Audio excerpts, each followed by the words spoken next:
Okay. So my name is Zinia Rasool.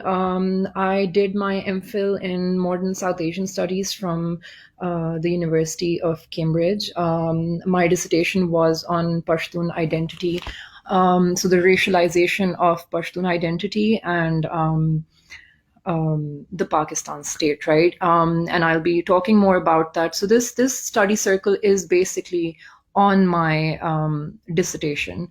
So apologies, I might ramble on too much, and I might get into a bit too much detail. It's not too much unnecessary detail. I think it is necessary detail to really understand कि Pashtun identity को construct किस तरह गया था और वो बाद में उसकी कंटिन्यूएशन किस तरह हुई थी Pakistan the post colonial Pakistan state के अंदर starting of I just want to really apologise सबसे पहले कि मैंने जब पहला ये स्टडी सर्कल इस्लामाबाद में भी किया था मैंने सबको कहा था कि मैं काफ़ी शर्मिंदा हूँ इस बात पे कि मेरी उर्दू हालांकि ठीक है मैं बोल सकती हूँ लेकिन मेरी वोकैबलरी इतनी अच्छी नहीं है तो जो एकेडमिक टर्म्स हैं मैं मुझे उसके उर्दू वर्ड्स नहीं आते तो I think I be sticking to English I be switching between both languages to make sure that there's not a lot of academic jargon कि इतने मैं कोई लफ्ज़ ना इस्तेमाल करूं जो कि लोगों को समझ ना आ सके पहली बात दूसरी बात I forgot अस्सलाम वालेकुम everyone Salomina and hi to all those who speak English so starting off, my dissertation was basically on, like I said, it was on knowledge production of the Pashtun identity. So I basically looked at colonial India, right? And I looked at how colonial officials constructed this whole idea of who a Pashtun was and came up with definitions कि पश्तून जो है वो किस तरह का एक इंसान है किस तरह की एक आइडेंटिटी है और ये इसलिए नहीं किया गया था क्योंकि उनको वैसे कोई दिलचस्पी थी हमारे अंदर knowledge was primarily used by states to then base their policy making on that knowledge production, right? So this knowledge was constructed for the sake of policy making, and this is really important to understand क्योंकि उससे हमें ये फिर वाजे होता है कि knowledge फिर जिस तरह की डायरेक्शन भी लेती थी it was according to the kind of policies that these people wanted to implement on us, right? So the kind of relations or alliances or maybe even dominance they wanted on us. So knowledge basically uske accordingly dekhi jati thi. So this was mostly the public sphere was looked at. They didn't really care about our culture, about culture or the private sphere where there were a lot of actors who were also contributing to identity making, right? So for example, women are completely invisible in colonial texts on Pashtun identity, right? Because colonial officials were not interested in what women represented more than and they were more interested in how men would retaliate to their rule, right? And I'll elaborate more on that a little bit. But I basically looked at how this was then translated into policy making. And policy making में जब वो आ गई ये एक identity की definition तो policy making के अंदर वो सिर्फ इंस्टीट्यूशनलाइज नहीं हुई लेकिन एट द सेम टाइम वो सीमेंट भी हो गई. So basically identity was fixed in time then and it couldn't be and it wasn't dynamic anymore in terms of how people started thinking about it. ये जो सारा काम किया गया था ये जो डॉक्यूमेंट्स थे ये जो न्यूज़पेपर्स थे ये जो किताबें लिखी गई थी पश्तून्स के ऊपर इसके ऊपर बाद में फिर एकेडमिक्स ने और भी ऑफिशियल्स ने बिल्ड अप करना शुरू कर दिया था. So the problem with that was that these texts were, because there were such little texts on Pashtun identity, that these texts that were available out there, right, and these documents that were exchanged between these officials, they were seen as absolute facts, right? They were seen as the word of God. It was seen as like proper factual work on who the Pashtun is. Now the problem with that is that इस पूरे narrative के अंदर what was essentially missing was the Pashtun's narrative of the Pashtun narrative of what they consider themselves, right? So the Pashtun counter narrative to this narrative, and also the Pashtun narrative of self identity कि वो खुद अपने आप को किस तरह देखते थे, वो present नहीं था. That was completely missing from these texts, right? And that had a lot to do with power dynamics. That had a lot to do with power relations. That had a lot to do with access as well, right? Um, to for example corridors of power जहाँ पे वो जाके publish कर सकते थे या अपनी identity के ऊपर उनकी अपनी जो सोच थी उसको पॉपुलराइज कर सकते थे. And because these officials were in power, essentially they basically had the say on how the Pashtun would be seen and who the Pashtun truly was. Now that was me rambling. And then I basically looked at how this continued in terms of not just knowledge production.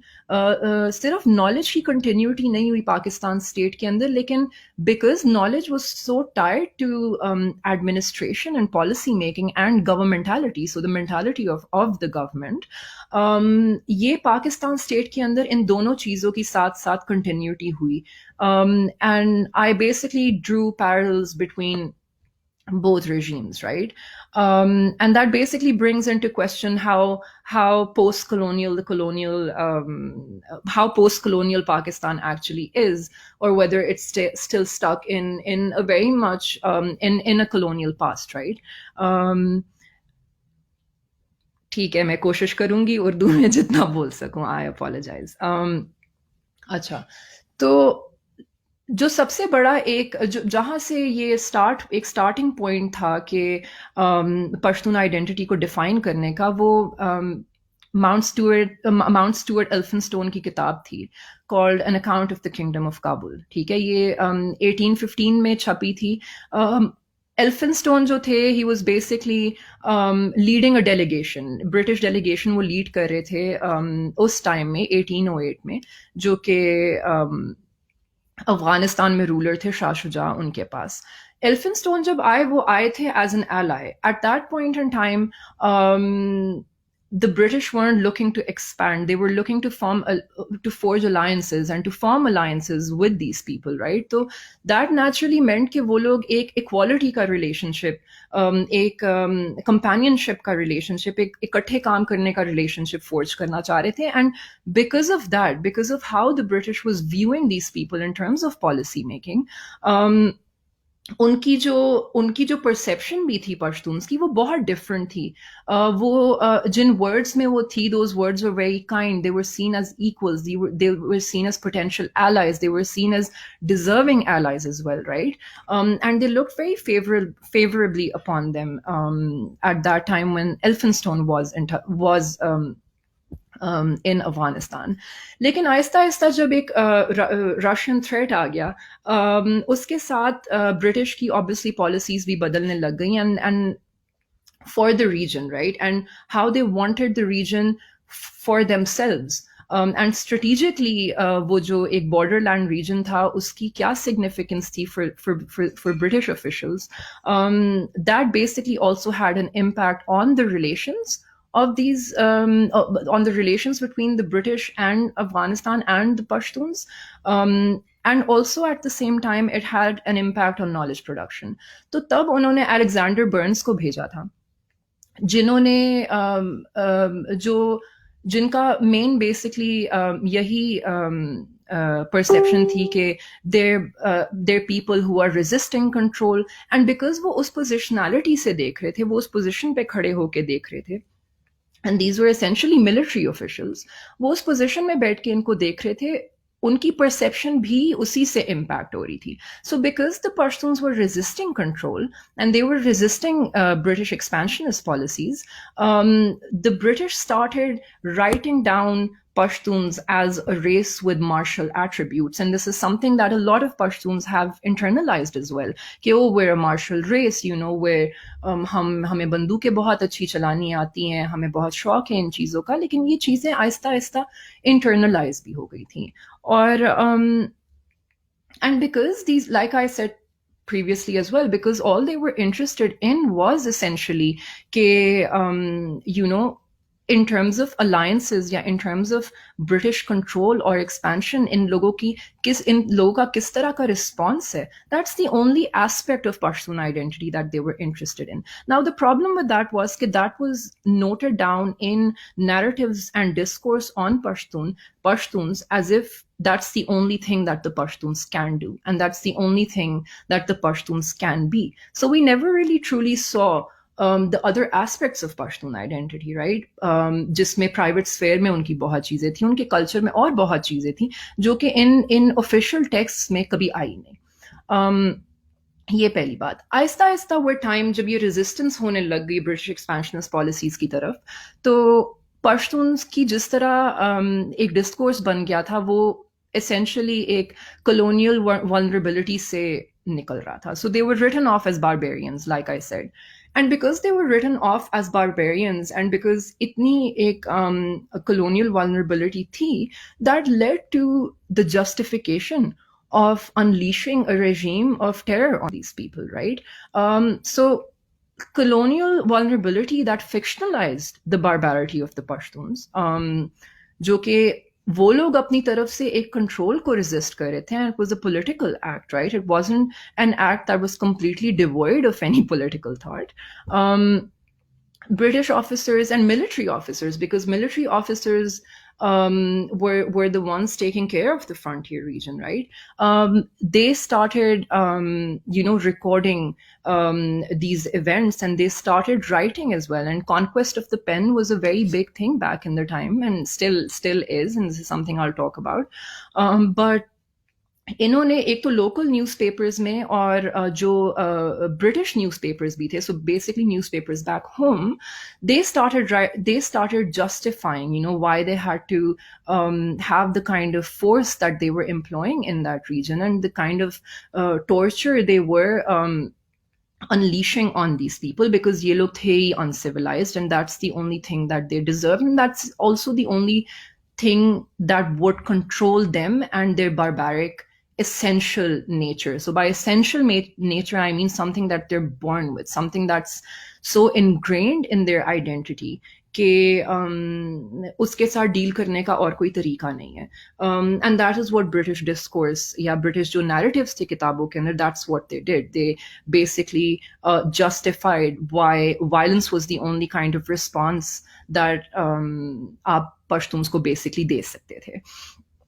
उसके साथ साथ क्या हुआ कि जब इन्होंने institutionalise कर ली ये चीज़ें, तो अच्छा एक और बात इससे ये भी होना शुरू हो गया कि बिकॉज ये मिलिट्री ऑफिसर्स जो थे they were basically seen as situated in the harsh frontier, right? They weren't like others जो कि Calcutta type जगहों में रह रहे थे, so other imperial power centers, वो लोग वहाँ पे नहीं थे. वो लोग एक ऐसे harsh frontier में थे जिसके लिए उन्हें resources भी ज़्यादा चाहिए थे, right? और उनको power भी ज़्यादा चाहिए थी, और उन्हें autonomy भी ज़्यादा चाहिए थी, the autonomy and the power to be able to do whatever they wanted to do in the frontier region, and also be given more resources. So there's also this analysis कि there's a possibility that they कि इन्होंने कुछ ज़्यादा ही inflate कर दिया था this idea of how barbaric the Pashtun could be ताकि उनको resources ज़्यादा मिल सकें. बिकॉज इन्होंने ये चीज़ें पश्तून कल्चर की, पश्तून वाली की इंस्टीट्यूशनलाइज कर दी थी, व्हाट दैट मेंट वाज कि it was fixed in time, and this is something I talked about, right? कि पश्तून कल्चर को उन्होंने स्टैटिक कर दिया था. Pashtun culture was no longer something that could be locally negotiated between the people, right? That it wasn't something that could respond to changes in time, because culture is something that evolves with time, right? लेकिन because उसको codify कर दिया था, उसे institutionalize कर दिया था और compartmentalize कर दिया था, पश्तून्स जो कि बहुत dynamic थे, and they still are very dynamic. There isn't one Pashtun body. There are several tribes, there are several sub-tribes, there are several subcultures as well, and several religious identities as well, right? And across the world as well. But because they codified it, that basically meant it was static ho gaya, and it couldn't move, it couldn't respond to time, it was stuck. Pashtun identity was then stuck in a zone of timelessness. And मैंने उस time के जो अखबार देखे थे, colonial अखबार, वो काफ़ी interesting है. और अगर मैं आप लोगों के साथ स्क्रीन अपनी शेयर कर सकूं? यस, जस्ट अ सेक। तो वो काफ़ी इंटरेस्टिंग हो जाएगा देखना कि अखबारों में किस तरह की बातें की गई थी पश्तून्स के बारे में एट द टाइम, और किस तरह की डिपिक्शन हुई थी लोगों की। So okay, so this is one, and this basically I don't no अगर आप लोगों को हाँ नज़र आ रहा है आप लोगों को नीचे के जिस तरह की डिपिक्शन है कि यू नो बंदूकें पकड़ी हुई हैं, and this really matters because of how we the way we visually imagine the Pashtun today is not very different from what we're being shown here. And apart from this, there is also another very interesting picture. Let's share the screen again. There you go. No.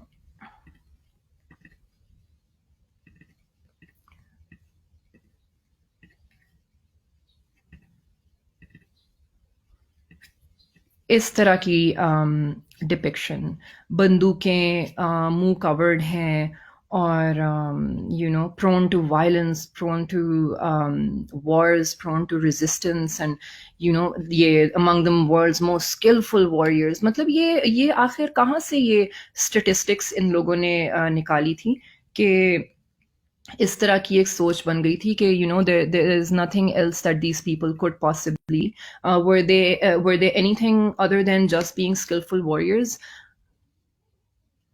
Oh, wow, that really that's horrible that you guys can't see it. Chalo, I think technologically, like in terms of technology, I really failed badly. I thought it would be something super cool. But anyway, मतलब ये अखबार थे पुराने, 1937 के थे, उससे कुछ पहले भी थे, जिसमें ये दिखाया जा रहा था कि पगड़ियाँ पहनी हुई हैं और AK-47 पकड़े हुए हैं और मुंह छुपाए हुए हैं, और उसके ऊपर टाइटल है मोस्ट स्किलफुल वॉरियर्स, और there involved in feuds and they're involved in battle and it was a private battle and British वहाँ पे आके उनको सिविलाइज कर रहे हैं। तो इस तरह की इमेजेस हम अभी तक देखते हैं कि पश्तून्स के साथ काफ़ी associate की जाती हैं, which is very obviously problematic. Anyway, moving on. I mean, there were the kinds of things that were being said about Pashtuns were also, there were a lot of animal metaphors that were used to describe the Pashtuns. Iske baad I'll quickly like round up this part, but it's actually one of the most interesting things that I came about. I went through newspapers जो कि 1819 से लेके 1948 तक, 1950 तक थे, और local जो colonial India के न्यूज़पेपर्स भी थे और जो ब्रिटिश न्यूज़पेपर्स भी थे। So I went through them, archives थे ये, एंड उसमें काफ़ी इंटरेस्टिंग बातें की गई थी, एनिमल मेटाफॉर्स यूज़ किए गए थे पश्तून्स के साथ। सो फॉर एग्जांपल, जो एक मेजर जनरल साहब थे हमारे, हर्बर्ट बेंजामिन, उन्होंने लिखा था कि the problem with this garden of Eden was that the serpent had entered it in the form of its inhabitants. Nature has so smiled on Bannu that the stranger thinks it is a paradise, and when he turns to the people, wonders how much spirits of evil ever found admittance. Now, this is amazing because I mean, first of all, बन्नू को मतलब यहाँ पे garden of Eden कहा जा रहा है, ये तो काफी अमेजिंग बात है, पता नहीं। Anyway, yeah, Bannu is pretty nice. I think it's culturally very rich. लेकिन ये कहना कि बन्नू एज अ जियोग्राफिक स्पेस अच्छी है, लेकिन ये जो सर्पेंट्स ने एंटर कर दिया है ना इस गार्डन ऑफ ईडन को, they have somehow made it hell, and somehow Pashtun presence in a certain area somehow taints that land and opens that land to violence and a policy that's extremely harsh, right? And this is something that we see in narratives today as well. कि Pashtun identity and the Pashtun self is tied to geography. It's tied to the landscape of the area. Pashtun volatility and Pashtun propensity towards violence, या उनके जो martial attributes हैं और militancy है, somehow that reflects in their landscape as well, right? And this is the kind of narrative that we see today as well. Churchill साहब जो थे उन्होंने तो सीधा सीधा कहा कि they're wild beasts, you know, they're vermin, they've infested areas. Video is stuck. Chale, as long as you guys can hear me, my face is not that great anyway. So इस तरह की बातें की जा रही थी, you know. Then came the Khudai Khidmatkar movement, and this is very interesting. That even towards the Khudai Khidmatkar movement, although they challenged this idea of what the Pashtun could be, right? It was a non-violent movement. It was very organized. It was very politically charged and very politically sophisticated as well. They tried to, and they did wonderfully, try to redefine what the Pashtun could be. That a Pashtun could be a sophisticated political actor, that indigenous people could come out and be, I mean, I hate to use the word sophisticated, but they could be more than just these barbarians that these officials were talking about, right? लेकिन उनकी तरफ भी जो response British का आया था, there was a lot of propaganda कि नहीं ये तो जो पश्तून जो नॉन वायलेंस है there is no bigger lie than that right and ये झूठ है इवन उसके बाद भी जो डॉक्यूमेंट्स आए थे ब्रिटिश ऑफिशियल्स के बीच में जो शेयर हुए थे या जो न्यूज़पेपर्स में इनके बारे में रिपोर्ट्स आई थी they were still somehow saying कि no these people are violent they are still criminal and they somehow still imagine them through this narrow tunnel of volatility, and although they were completely non-violent, but because itna cement ho gaya tha idea of Pashtun being nothing else than a militant, nothing else than being violent, right? That their existence, it was just there to perform these acts of violence, that they couldn't be anything else. At that time, because there was a lot of emphasis on difference. I have two sets of notes. There was a lot of emphasis on difference, right? And jo bhi idea tha British ka of the word tribe, because the word tribe, the colonial understanding of the word tribe boiled down to primitivity, it boiled down to criminality, right? And this isn't just in terms of, this isn't just towards the Pashtun, wasn't just because towards the Pashtuns, but ये और भी जो tribes थे उनकी तरफ भी था, जिन tribes को, जिन groups को इन्होंने फिर criminalize भी कर दिया था. इन्होंने ऐसे laws pass कर दिए थे, ऐसी policies pass कर दी थी जिसके अंदर इन्होंने कहा था कि ये जो कुछ ट्राइब्स हैं, ये जो कुछ लोग हैं, ये I am talking about the criminal tribes act, ये जो कुछ लोग हैं ये ना है ही इनहेरेंटली ट्राइबल एंड ये sorry criminal, right? Apart from that, so this idea, this emphasis on difference, then justified the FCR, so the Frontier Crimes Regulation. Now, the point of the FCR was to rule these people indirectly, right? And ruling them indirectly, as it's been sold to us by the state of Pakistan, and also was sold to us by British officials, was that, because they're so different, they deserve respect, or ye log apne systems chalaएं. But ruling indirectly was basically another term for ruling on the cheap, right? It was very cheap to rule these people indirectly, to have these laws in place for them जो कि collectivize करते थे लोगों को. तो FCR basically was an alternative model of sovereignty. It was an alternative model of subjecthood and of citizenship. So these people were very much different, were treated very much different from other people in the subcontinent, right? And ये जो FCR था, इसने mark किया था relationship जो कि अब Pashtuns की होगी with the state. And it also allowed the state to exploit the legality of this relationship. जब इन्होंने ये कहा कि collective responsibility एक tribe की आ गई है कि अगर एक tribe में एक बंदे ने कोई crime commit किया है तो collectively आप एक tribe को punish कर सकते हो. This feeds into the idea that Pashtuns weren't seen as a dynamic group making dynamic decisions or having dynamic personalities. It was basically the product of saying, all Pashtuns are the same. All Pashtuns are prone to criminal behavior, to militancy and violence. So if one does something, you can punish all of them, right? It's kosher, it's fine, it's no big deal. Because चले वो आज इन्होंने नहीं किया इस कबीले ने तो ये शायद कल को कर दें, because they're just essentially criminals. That's the kind of narrative that was being built upon, right? So apart from that, उस time में policy of access आ गई थी. There was a policy of deliberate political and developmental regression. Although issue civility का था Pashtuns का, लेकिन it's amazing how nothing was done for education, nothing was done for health, nothing was done for otherwise developing the area. The only kind of development that took place was in terms of roads, forts, railways that were basically built to expand military control, right? To make these areas accessible for military deployment, because वो उस area का जो strategic जो उसकी strategic importance थी, right, in the great game Russia के उसकी वजह से. And it basically formalized, FCR formalized the different nature of the region, right? It legalized the feeling of apartness of these people, कि ये different हैं. And it also then formalized the existence of this region as a marshland, right? कि यहाँ पे सिर्फ जंगें होंगी, यहाँ पे सिर्फ troop deployment होगी, and we still see that happening. So moving on, Pashtuns were seen as suspect bodies, right? They were seen as criminals, and this is something I've touched on. Khudai Khidmatgar movement, while challenged that, there was a lot of there was a lot of censorship and propaganda about them, around them. उनका जो journal था पख्तून, उसको ban कर दिया गया था. Authorities जो थी वो intercept करती थी उनकी information sheets और bulletins.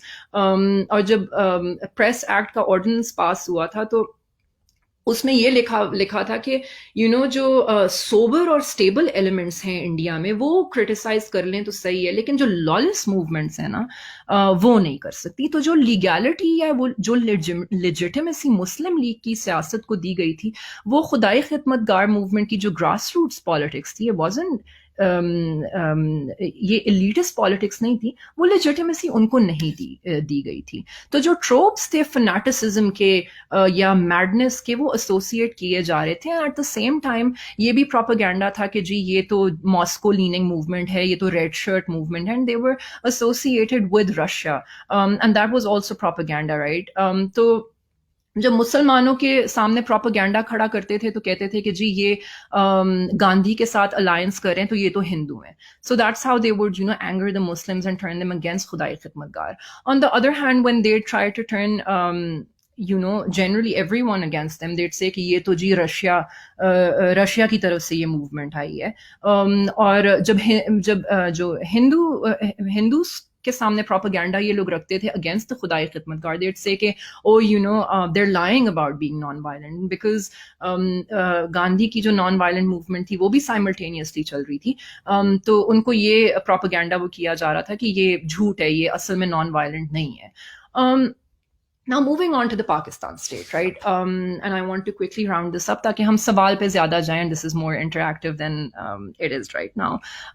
But पाकिस्तान स्टेट में ये हुआ कि यही जो कलोनियल वल्नरेबिलिटी उस टाइम में देखी जा रही थी, वो पाकिस्तान स्टेट में भी आ गई, राइट? जो हमारे नेशनल बुर्जुआजी थे, जो हमारे उर्दू स्पीकिंग एलीट थी, इन्होंने स्टेट तो सेपरेट बना दिया एक इस्लाम के उस पे, लेकिन बाद में उनसे मैनेज नहीं हो पाया, right? There were so many different identities that now after making after unifying, whether or not they were unified in creating Pakistan is a separate debate altogether. लेकिन पाकिस्तान चले जब बन गया उसके बाद उन्होंने कहा कि अच्छा अब हमारा क्या? This Urdu speaking, this national bourgeoisie, right? These elites said कि नहीं जी हम सब एक हैं, आप लोग अपनी identity भूल जाएं and homogenize, we're all the same. And this is something that wasn't acceptable to these people for many reasons, and this is something that I'll conclude on, right? बादशाह खान की जो सियासत थी वो तब भी although he swore allegiance to the state of Pakistan, he said that what Pashtunistan meant to him now was that, and ये जो NWFP नाम था, जो कि अभी थोड़ी देर पहले तक भी Pakistan state was also resisting changing the name, right? NWFP, Northwest Frontier Province, whatever it is. I mean, that doesn't even mean anything, right? But कि ये जो नाम है हमें भी वही नाम दे जिस तरह बलूचिस्तान है या सिंध है या पंजाब है, and they while this were legions but they were still viewed with a lot of suspicion, right? Qayyum Khan जो चीफ मिनिस्टर थे तब एनडब्ल्यूएफपी के, उन्होंने कहा कि give up politics on party lines for 5 years या फिर मुस्लिम लीग को ज्वाइन कर लो. They obviously resisted that. There was a lot of back and forth, but I mean, what happened then was the Babra massacre. And the Babra massacre was when they basically point blank shot these protesters who were completely nonviolent and massacred a lot of people. What Qayyum Khan had to say in response to that was that they were lucky that the police's ammunition ran out. Otherwise, not a single soul would have survived. So this just goes to show how the Pashtun body, उसके ऊपर सिर्फ violence सिर्फ physical नहीं वो की गई थी, लेकिन एट द सेम टाइम एक नॉलेज प्रोडक्शन की भी जो वायलेंस थी, जो कि उस नॉलेज प्रोडक्शन की वजह से निकलती थी, एक पश्तून बॉडी की जो वर्थ थी इन द स्टेट, राइट, वो उस नॉलेज की भी जो वायलेंस थी वो भी पश्तून बॉडी के ऊपर निकली जाती थी. एडमिनिस्ट्रेटिव कंटिन्यूटी भी हमने देखी पाकिस्तान में. FCR अभी तक लगा हुआ था. अभी भी फाटा के मर्जर के बाद भी कितना फाटा मर्ज हो चुका है, that's still a question right now. Phata does not, I mean x Phata does not have internet. जहाँ पे डिजिटल लर्निंग की बात की जा रही है यूनिवर्सिटी स्टूडेंट्स के लिए, students in FATA are completely deprived of those educational opportunities. Homes are still being raided. Movement is still very much restricted, right? Or checkposts to wahan pe hain. So, but because military presence itni reh chuki thi in this area, and wo jo legacy thi of the frontier region being a marshland, और वो उसके बाद भी जो उसकी existence थी as a marshland वो continued रही state में, that's why the military continued to hold a lot of importance in that region, right? Not just in terms of how they reported back, whether or not they reported, but how they reported back on the region, but also the kind of policies that continued to exist in the region had a lot to do with how this had a lot to do with this colonial legacy, right? The covert and implicit labeling of Pashtun identity and geography as a security issue has led to coercive policies, right, in the region, and legitimize ye ki jati hain through narratives of the volatility of Pashtuns and their land. और जहाँ पे एक counter narrative का absence है, और जहाँ पे communication का absence है, right, there's no communication coming from the other side के वहाँ पे क्या किया जा रहा है. और जब communication होती भी है indigenous movements के through, उसको completely वो किया रद्द कर दिया जाता है कि नहीं ये तो जी propaganda है, ये तो foreign funded है. तो because there is no counter narrative, इस आइडिया, ये जो आइडिया है इस एरिया की वॉलेटिलिटी का या लेजिटिमेसी का इन पॉलिसीज का इस रीजन में, उसकी तरफ कोई रेजिस्टेंस, उसकी तरफ कोई काउंटर नैरेटिव बेसिकली नहीं कम्युनिकेट किया जा रहा, because there is no way to communicate. However, that has changed, right? That has changed quite a lot with netizens, right? जो digital agency Twitter या social media पे आ रही है, उसकी वजह से ये काफी बदल चुका है. But I think at the same time we need to realize कि not a lot of people have access to these mediums, and there's a lot of censorship around that as well, right? That we've seen. लेकिन ये जो बात है कि frontier as a site of anxiety allows कि moral indifference थोड़ा सा आ जाए कि खैर है, violence थोड़ा बहुत बन जाता है. And this is very interesting, and this is something like from a personal point of view, it's amazing how living in Punjab we used to my sister and I were discussing this कि we use whenever someone would ask us कि आप कहाँ से हैं, हम कहते थे कि जी हम इलाका गैर से हैं, ठीक है. And this is so interesting कि as Pashtuns ourselves we हमें नहीं था पता कि we would just say इलाका गैर, and we never really broke down the word to see कि oh my god, what are we saying, what are we saying, right, कि हम एक गैर इलाके से हैं, we're from the land of the other. But because this feeling of the other was so ingrained in us, and we also saw it on and we obviously picked up this word from newspapers and news channels as well, where this area was being described as the land of the other, and then that we also started describing ourselves that way, and we internalized it a lot that way. So this then led to, I mean, my whole thesis was that because of this continuity कि martial race theory हो गई, आगे जाके continue कर दिया गया इस बात को कि now it ties in with this whole idea of Pashtun identity being equal to Taliban identity, Talibanization being equal to Pashtun nationalism, right? That it somehow represents Pashtuns, and this is something that is also very prevalent. This narrative, and that's because of the legacy जो कि continue की गई है अभी तक, and जिस तरह cement कर दिया है इस martial race theory को कि पश्तून्स तो और कुछ हो ही नहीं सकते, या किसी और तरीके से exist ही नहीं कर सकते. But I think PTM is a corrective to that discourse. What they've achieved is because it's a grassroots movement and it's completely non-violent, they've redefined what Pashtun nationalism truly is, right? They've also owned and taken back Pashtun nationalism for themselves as being something other than Talibanization, right? एक communication का function तो उन्होंने किया जिसमें they started communicating कि वहाँ पे हो क्या रहा है, लेकिन redefine करने का function भी किया, and at the same time they also added to the discourse, right? While the state's reply is the same as it would be to state का reply वही है जो colonial officials का था, जहाँ पे वहाँ किस्सा ख्वानी बाजार मैसेकर हुआ था, या बाद में पाकिस्तान में बाबरा मैसेकर हुआ था, अभी हमारा खड़कामर मैसेकर हुआ था, जिसमें नॉन वायलेंट एक गैदरिंग थी, उसी तरह उसको वायलेंस के साथ रिस्पॉन्ड किया गया. एंड जनरली भी it's being labelled as an engineered movement, protests उनके engineered हैं, there's a lot of censorship around it, a lot of propaganda around it, and the way that the state is dealing with it is in line with the kind of knowledge that was produced, right? Yeah, and they're also somehow trying to continue with the policies that the British had, or post-colonial जो initial जो पाकिस्तान के stages थे उसमें जो policies थी, but because times are very different, the same policies can't be implemented in the region. And I think the biggest problem with this is कि the state's requirement of Pakistani identity being homogenous, right? Whereas ये जो एक ये जो एक relationship है state का लोगों के साथ, it shouldn't be based on homogeneity, right?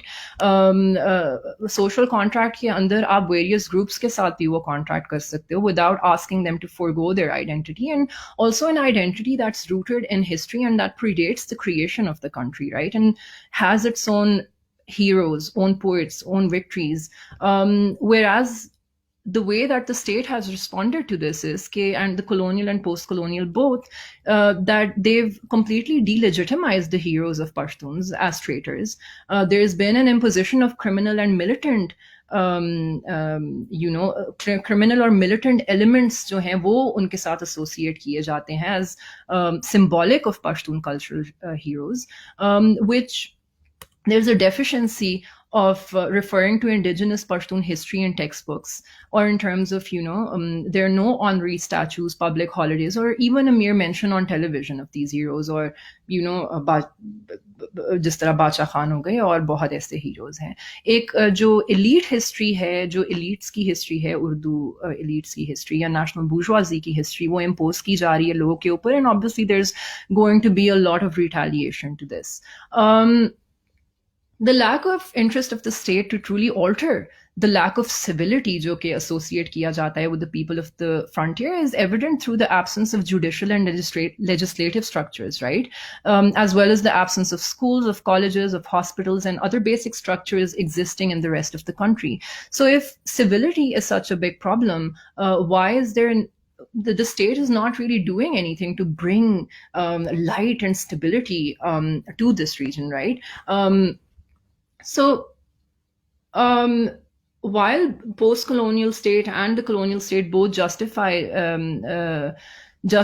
this, through a policy of non-interference in light of Pashtun resistance to control, um, they've what they've actually done is they've kept them away from a universally recognized judicial system. And in the absence of Pashtun indigenous voices, state का narrative बहुत difficult हो गया लोगों के लिए, बहुत मुश्किल हो गया challenge करने के लिए. However, like I said, the PTM has definitely changed this, and also changed the idea of redefined the idea of Pashtuns being unresponsive to changes around them with a thirst for violence, right? And so the remaking of the Pashtun self through the narrative of the subaltern, of from the grassroots, becomes worrying for a state that has used Pashtun identity, weaponized it, and marketed it as a reason why the security state must continue to exist, drawing in money from outside and obviously leeching on money from within. I think that I'll just end that here, and बाकी फिर जब मैं सवाल के जवाब दूंगी मैं उसके अंदर और भी अगर कुछ points add करने हो तो मैं कर लूंगी. Sorry if I rambled on for too long. Okay, there are questions.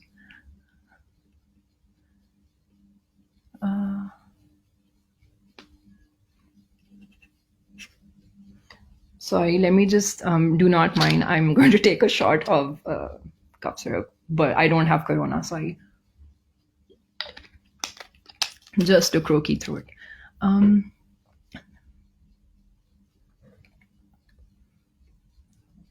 चलें, कुछ ऐसे कमेंट्स हैं जिन्होंने कसम खा ली है कि इतना सब सुनने के बाद भी वो नहीं मानेंगे कि पश्तून्स लूटर्स और वाइल्ड पीपल के अलावा कुछ नहीं हो सकते. तो let's move on from that.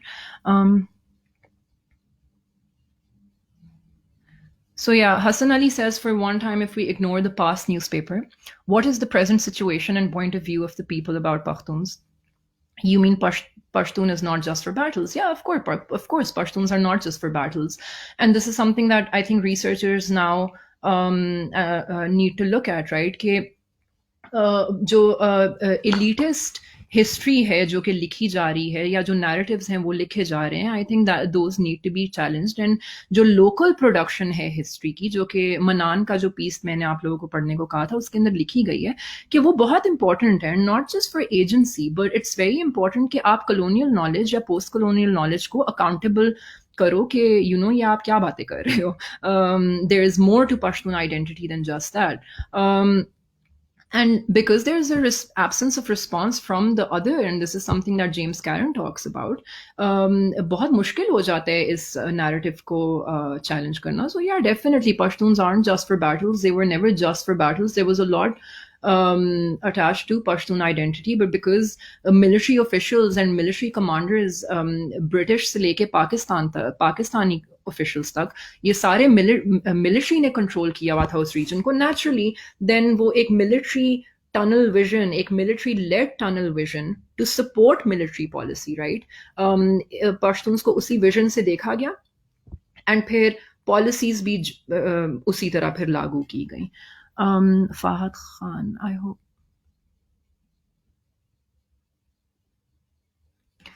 I hope she covers how certain negative traits of our Pashtun culture on their own made an impact, how in some parts of the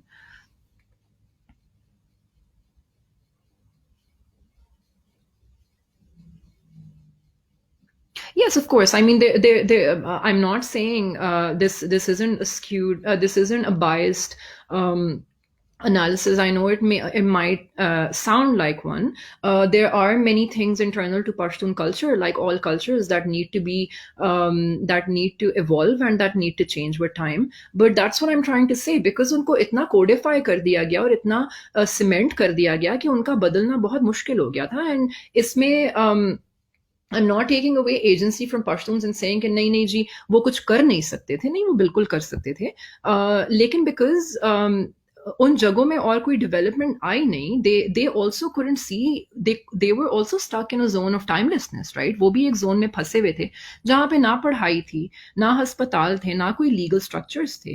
naturally वो जो cultural abnormalities थी उनका बदलना, वो जो बदलते भी हैं वो कॉन्टैक्ट के साथ बदलते हैं. वो एजुकेशन के साथ चाहे कॉन्टैक्ट हो, आउटसाइड वर्ल्ड के साथ कॉन्टैक्ट हो, but because these regions were completely cut off from other regions in the world, and also within the subcontinent, right? It obviously became very difficult for these cultures to evolve, and still is very difficult to evolve. So yeah, I completely agree. As far as Khan titles are concerned, and this is something I missed on, कि खानी जो elite थी वो बनाई British में थी, British ने थी. जो पश्तून जो इंटरनल स्ट्रक्चर था वो बहुत इगैलिटेरियन था. But because British officials, like I said, wanted to rule on the cheap and rule indirectly, उन्होंने ये जो जिरगा सिस्टम को एक तो बहुत वो कर दिया, खराब कर दिया. उसके अंदर इन लोगों ने क्लास स्ट्रक्चर ये लोग ले आए by bringing in landlords and a landed elite of people, right? And that obviously brought in a lot of problems, and अभी तक ये problems exist करती हैं. Hassan Ali, why British hate Pashtun? You tell me after all of this. Um, just a second, you guys.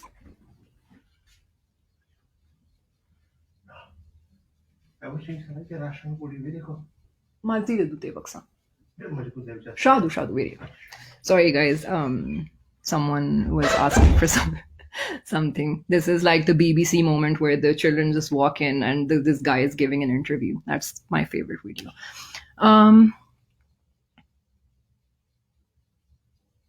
जी आसिफ, वो वही law की मैंने बात की थी, क्रिमिनल ट्राइब्स एक्ट, वो था. और भी ऐसे बहुत एक्ट्स थे जो कि इम्पोज किए गए थे. मतलब एफसीआर भी उसी की एक वो थी, क्या कहते हैं, मैनिफेस्टेशन. मैंने लिखा हुआ भी था यहाँ पे एक्चुअली, एक वो भी था, murderous outrageous act. That's also very interesting because उसके अंदर भी जो एक लैंग्वेज थी around Muslim fanaticism and these people जो कि ऊपर से आके नीचे आते हैं अर्बन मॉडर्न सेंटर्स में, सिविलाइज सेंटर्स में, उसके अराउंड भी जो लैंग्वेज थी, it's very interesting and it's something that you guys should look at. Murderous Outrages Act. Acha, Olivia, what was the feeling amongst Pashtuns during the nationalist movement, especially the Pakistan movement? How much or how little did the Pashtuns identify with the Urdu-speaking elite who were the main proponents of the idea of Pakistan?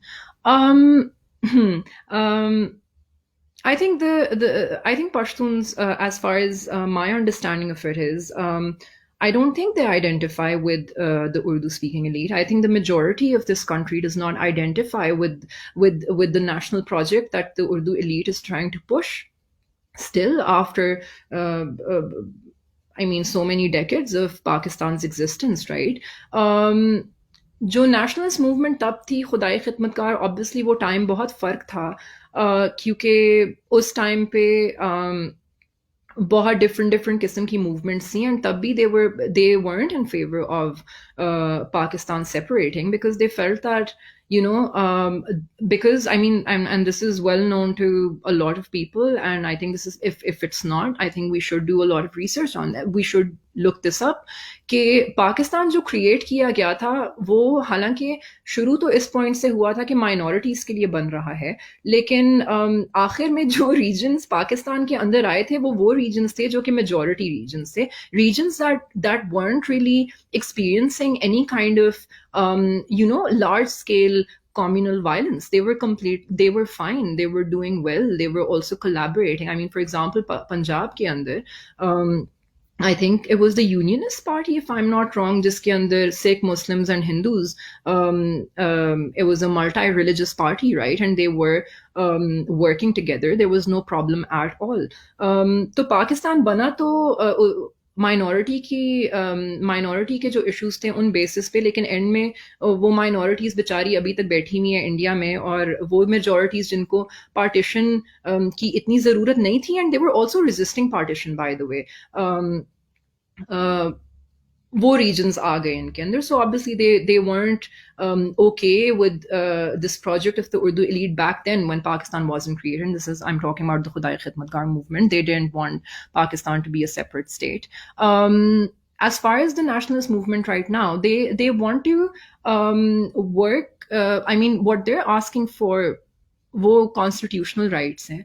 Constitution, Pakistan के constitution के अंदर ही वो काम करना चाहते हैं कि जो उसके अंदर राइट्स हैं जो कि दिए गए हैं हमें एज सिटीजन्स, वो उनके ऊपर भी लागू किए जाएं. उसके अलावा जो स्ट्रक्चर्स बाकी पाकिस्तान में एग्जिस्ट करते हैं, जिस तरह की सो कॉल्ड सिविलिटी एग्जिस्ट करती है, दैट्स ऑल्सो डिबेटेबल. बट उस तरह के स्ट्रक्चर्स, उस तरह का फोकस, उस तरह की काइंडनेस उनकी तरफ भी एक्सटेंड की जाए.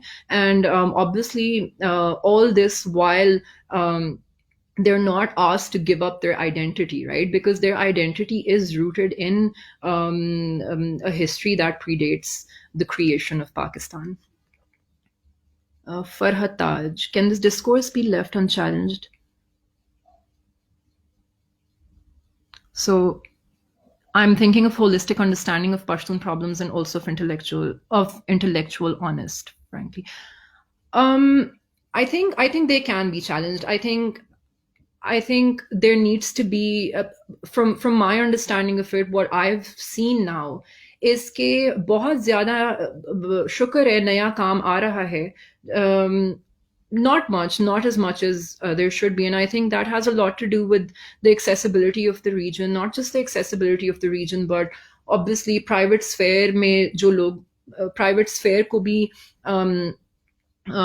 इनफिल्ट्रेट करना या उसके अंदर भी आना इज़ वेरी डिफ़िकल्ट रिसर्च के लिए. एंड लैंग्वेज की भी एक्सेसिबिलिटी का बहुत मसला है, तो रिसर्चर्स के लिए बहुत मुश्किल है ऑब्वियसली पश्तून्स के ऊपर लिखना from a very in a very honest way, in a very factual and accurate way, right? But I feel like, because, and this is the problem, because from within the community, right, Pashtuns ke andar itna education ka masla hai कि वो, and that does not however mean that there isn't research being done. There is a lot of research being done that I've come to know of. Peshawar में बहुत हो रही है पश्तून्स के ऊपर, जो कि हो रही है, लेकिन मसला ये है कि because there such a lack of resources and education and generally access to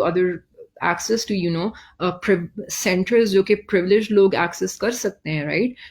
कि वो नैरेटिव्स या वो डिस्कोर्स जो पब्लिश्ड बुक्स की फॉर्म में आता है या आर्टिकल्स की फॉर्म में आता है, वो बहुत मुश्किल है. लेकिन ये चीज़ें आहिस्ता आहिस्ता बदल रही हैं. ये जो चीज़ें हैं ये चैलेंज की जा रही हैं कि ये जो कंसेप्शन है पश्तून्स के बारे में, ये कहाँ से ओरिजिनेट करता है, ये अभी तक किस तरह कंटिन्यू किया गया है. बेंजामिन हॉपकिंस का काम है इसके ऊपर, मनान का काम है इसके ऊपर, एलिजबेथ लीक का काम है इसके ऊपर काफ़ी ज़्यादा. तो and I think that's very interesting to look at. James Caron is my favourite because he looks at how जो बॉर्डरलैंड रीजन है उसकी तरफ से, उसके अंदर से नैरेटिव्स निकलने चाहिए, रिस्पॉन्सेज निकलने चाहिए, और हिस्ट्री राइटिंग होनी चाहिए from within the community, right? Because not only is that a form of agency, but it's also a form of challenging colonial writings.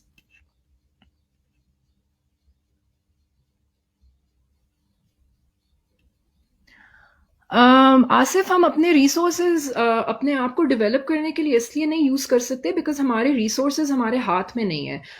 Even जो नेचुरल रिसोर्सेज प्रोड्यूस किए जाते हैं केपीके में, वो डाइवर्ट कर दिए जाते हैं दूसरे सूबों की तरफ.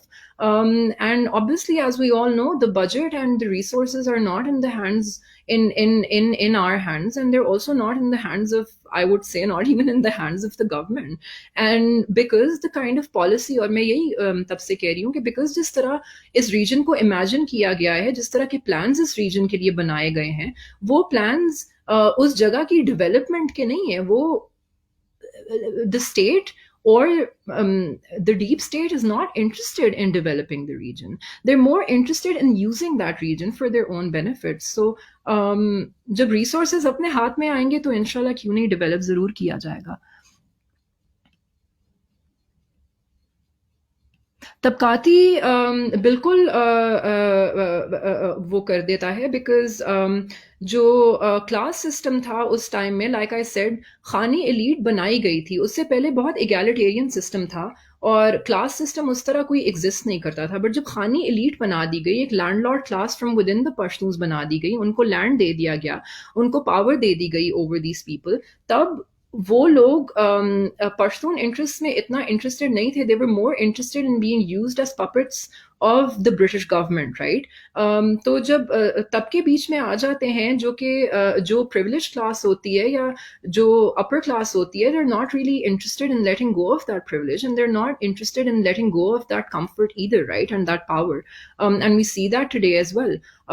सो या आई थिंक जब वो सिस्टम आ गया, जिरगा सिस्टम भी काफ़ी खराब हो गया था उसके बाद, and it was no longer based on wisdom, right, कि वाइज लोगों को बीच में लाओ. It was more based on मलिकों को लेके आओ, जो खान हैं उनको लेके आओ, and they were basically the elite and they had power over decision making.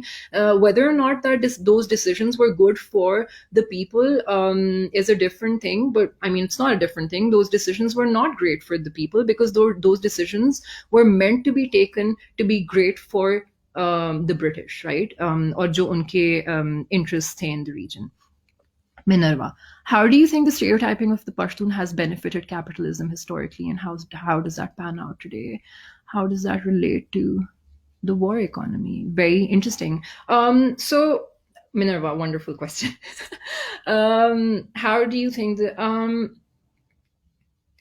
so the stereotyping of Pashtuns, like I said, has benefited the war economy and capitalism greatly, right? Because जो मैंने बात की थी कि तब जब ये officials थे, जब ये वहाँ पे उस British officials थे और उस region में थे और colonial vulnerability आ गई थी, तो उसमें सिर्फ ये बात नहीं थी कि वो बड़े डरे हुए थे और बड़े मासूम और मायूस थे कि उस रीजन को कंट्रोल करना था, but those people were also smart enough to realise कि oh you know by somehow एक तो इस चीज को इस्तेमाल करके ये जो स्टीरियोटाइपिंग हुई हुई है, राइट, एक तो ये चीज हो गई, इस्तेमाल हो गई. दूसरी तरफ ये बात इस्तेमाल हो गई कि वहां उस एरिया से एक कम्युनिकेशन भी नहीं हो रही और वो एरिया एक बिल्कुल इनविजिबल है. It functions in a zone of invisibility and people don't have access to it, right. So there is no counter narrative नहीं है, and these officials not only have power of the pen, right, but they also have access to power centers, and they also have access to newspapers जिसमें वो लिख सकते हैं कि ये जो कौन सा हाथ है, ये जो लोग हैं ये पागल हैं, ठीक है, ये they're militants and they're crazy and we need protection, right. So when you combine such knowledge with a lack of communication, you can acquire a lot of resources for such constructed vulnerability कि हम इतने vulnerable हैं, हमें पैसा दो, right. So उस time में ये था.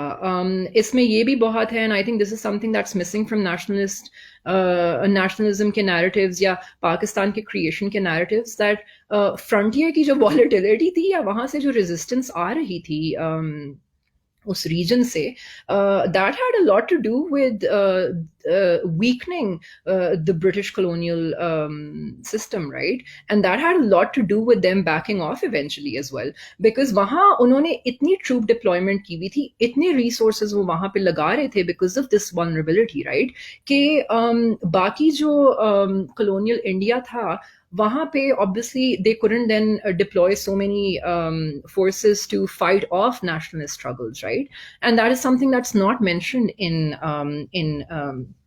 क्या कहते हैं पार्टीशन जो हमारी पाकिस्तान की पार्टीशन हिस्ट्री है उसमें नहीं मेंशन ये किया जाता. एंड ऑब्वियसली वॉर इकोनॉमी की जो बात है अभी, because of how this region is completely closed off, it's very interesting how, because of this lack of communication and because of this lack of accountability, उस area में किस तरह drug trade भी हो रहा है, किस तरह बॉर्डर जब ऐसे एलिमेंट्स जो हैं, जो डार्क एलिमेंट्स हैं, वो खुलवाना चाहें तो वो बॉर्डर खुल भी जाता है. There is no problem at all. That obviously then helps flourishing the war economy, right? It also helps ke when you paint Pashtuns in a certain way and you swear by the volatility of the region and its people, right? It also has historically in Pakistan helped acquire a lot of resources and a lot of money and a lot of funding from international bodies and countries as well, right? So I mean America की जो funding थी वो इसी basis पे थी कि इन लोगों के साथ, ये लोग तो बहुत volatile हैं and they can't be dealt with otherwise, they can't be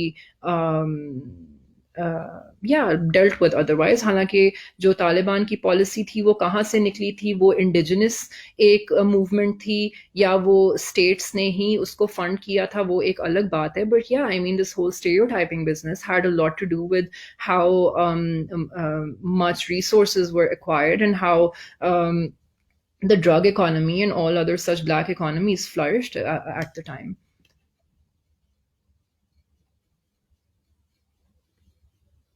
How does the stereotyping of the Pashtun benefit the nation state building project? It really helps. It really helps because Pashtuns, stereotyping Pashtuns as inherently volatile basically means that they're degenerates, right? That they either have to enter the zone of civility by renouncing their identity, right, and becoming one with the nation state. And nation state, जो कि Pakistan जिस तरह imagine करता है, nation state एक Urdu speaking Sunni elite का, Urdu speaking Sunni nation state जिसकी और कोई आइडेंटिटी या लॉयल्टीज ना हो, और वो अपनी हिस्ट्री भी भूल जाए. तो स्टेरियोटाइप करना पश्तून को really benefits it, right? Because it says that, and it's the same with the Baloch, right? If these people can't become a part of this realm of civility and this realm of not just civility but this realm of legitimacy, कि ये एक legitimate identity है जिसकी हम बात करेंगे, ये लोग नहीं एंटर कर सकते, तो ये या तो गद्दार है या तो ये पागल हैं और या तो इनको समझ नहीं आती. एंड मोस्टली गद्दारी का जो लेबल है वो अभी फिलहाल लगाया जा रहा है इसके ऊपर. So it really does benefit it. Adnan Hussain, yes, I did talk about 3G, 4G internet service. There's no 3G, 4G internet service. There's no way of, I mean, जब खड़ कामर मैसेकर भी हुआ था तब recordings जिस तरह share की गई थी, लोगों ने जो वीडियोस बनाई थी, they had to come to down to towns and cities जहाँ पे इंटरनेट एक्सेस उनको फिर मिला था, and then they manage to share these videos with people. But otherwise, because there's no internet facility there, that also becomes a huge problem in communicating not just grievances but also having some kind of a connection with the outside world. And outside world में सिर्फ पाकिस्तान नहीं आ जाता, but outside world में पूरी दुनिया भी आ जाती है जहाँ पे communication generally बहुत मुश्किल है because there's no internet service. And yeah.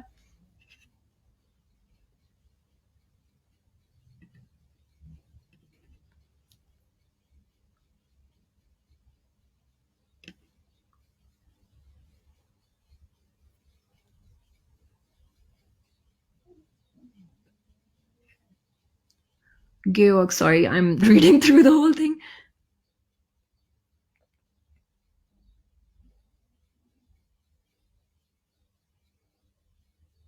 Yes, Georg. So I did talk about this. I think I talked about it a bit like before your question. Wonderful question, by the way. Yeah, I mean, elite classes, like I said, it was a very egalitarian society prior to the British meddling with it. there was a Khani elite, there were Maliks, and these people were the landed elite, and they were given lands to then exercise control over these areas and be the eyes and the ears, and the mouths as well of these British officials. So yeah, I mean that was definitely a thing in Pashtun areas, and this is also definitely a thing right now. And this is something I didn't actually talk about because I thought I was rambling on too much, so I didn't get to the PTM part of it. But yeah, even in the case of PTM, the way that the state has dealt with them, I mean, other than propaganda, censorship, and downright violence, is that any kind of sweet talk that would they want to do with them, or any kind of negotiation that they want to do with them, is done through this landed elite, right? Is done through these khans and these maliks who would go out and communicate something in Urdu, but when they're speaking with these people in Pashto, and because Pashto is not known by the rest of I mean, is not a widely known or spoken language in the country by other groups. That they try to work out solutions with them, but then completely say something else behind their backs. So yeah, these local elites are definitely still being used to somehow negotiate or somehow exercise power over these people. And interestingly enough, these local elites are also being used to popularize and further the narrative of the state. So, for example, there was an incident. Where there was an incident in Khesor, where there were allegations of harassment were made against security forces, right? And that became a huge thing. And the way that the state somehow tried to cover that up was that they invited these maliks and these khans, so the landed elite basically, and they made them debunk it, and they made them say that no such thing happened, and this is all these are all rumors, and we spoke to the woman, we spoke to the family, and people are just trying to take advantage of the situation. So basically, they became the mouthpiece of the state and the deep state. Um, Socialist strategies. I think definitely, of course, we do need a workers' movement, and I think the Pashtun Tahaffuz movement, the PTM, is definitely a working class movement. It's a grassroots movement. Very it's a grassroots movement talking about grassroots issues, right? And they also talk. I mean. One can say that the kind of criticism that's coming from them is in terms of how elite Pashtuns have not really helped them in their project, and also haven't really helped them in the oppression that these people faced. And also the elite in general, they talk about how and by elite in general I mean elite provinces, how their resources have been taken from them, how those with power have unleashed a regime of terror on their areas by humiliating them, by stopping them at checkposts, and yeah, humiliating them. So yeah, I think a workers' movement is definitely needed, and one that's obviously led by socialist is led through socialist strategies, and I think that's something that the PTM is doing and needs to work on more. And then we've got a few PTM fans. Zafarullah Kakar, how much the PTM did its part as counter narrative and what it should do further. I think they've done wonderfully, to be honest. The fact that they still haven't retaliated, despite the state really trying to make them retaliate, right? कि कोशिश तो बिल्कुल हो रही है कि उनको violence के ऊपर उकसाया जाए, violence की तरफ उनको push किया जाए. लेकिन अभी तक इस तरह की कोई वायलेंस नहीं आई उनकी तरफ से. And I think that needs to continue. I think considering के ये मूवमेंट जिस तरह की है और जिन लोगों के बीच में निकली है, they suffered because of this production of Pashtun identity कि ये लोग वायलेंट हैं और मिलिटेंट हैं. एंड सिर्फ कॉलोनियल टाइम में तो चलो प्रोड्यूस हो गई, लेकिन आगे भी जिस तरह जो मैंने अमेरिकन टेक्स्ट पढ़े थे, बहुत बड़ी गलती की थी, लेकिन वो जो अमेरिकन टेक्स्ट थे, basically I went through when I came to Pakistan बीच में, और मैं किताबें इकट्ठी करी थी, and I basically check the market, right, कि किस तरह की किताबें हैं. इस्लामाबाद और लाहौर के मैंने किए थे कि किस तरह की किताबें हैं जो कि पाकिस्तान, जो कि पश्तून्स के ऊपर मार्केट में पाई जाती हैं. और वो इतनी कोई खौफनाक, अजीबो गरीब, इनएक्यूरेट किताबें थीं जिसके अंदर जो अमेरिकन ये जो मिलिट्री के डिप्लॉय हुए हुए लोग थे, वो जब अफगानिस्तान से जंग शंग करके वापस आ जाते थे अमेरिका, तो उनको लगता था कि वो ना अब किताबें लिख सकते हैं बड़ी फैक्चुअल किस्म की.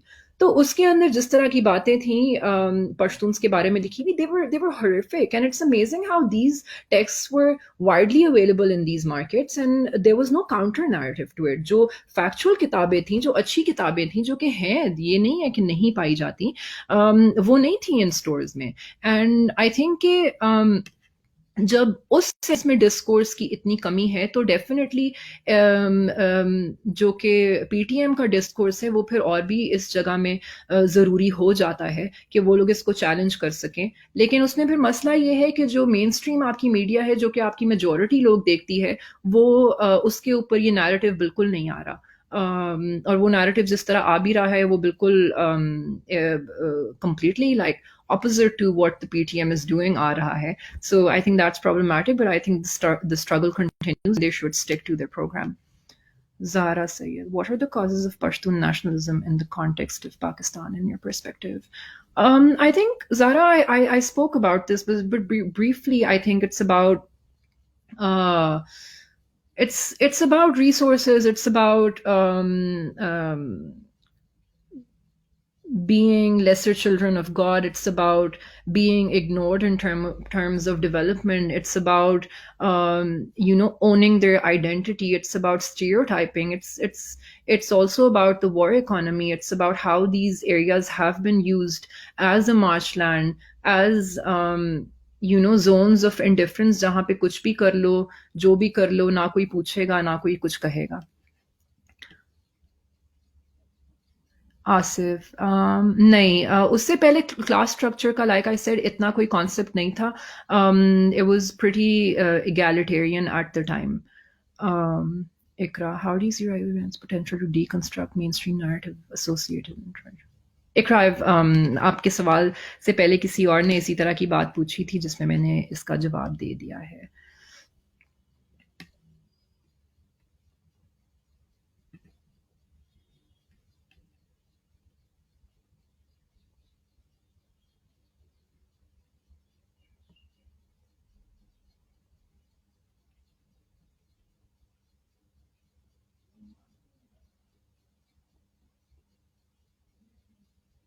पश्तून माशरे के अंदर जितना कमी है उसको बुनियाद बनाकर हमारे की बाहर चला.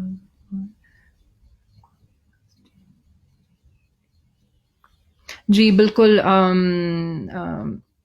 आई also definitely endorse Akhtar. Akhtar, आपने बिल्कुल सही बात की, और आई थिंक मुझसे ज़्यादा बेहतर आपने जवाब दे दिया है फरहत को, कि ये जो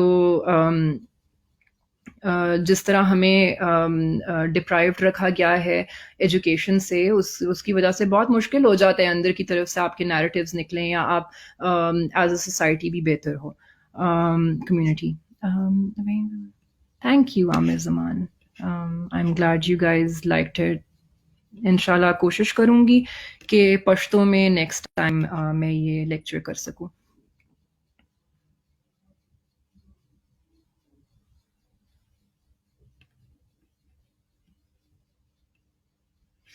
Also, what is your analysis of Leff's engagement with the Pashtun national question or any national question?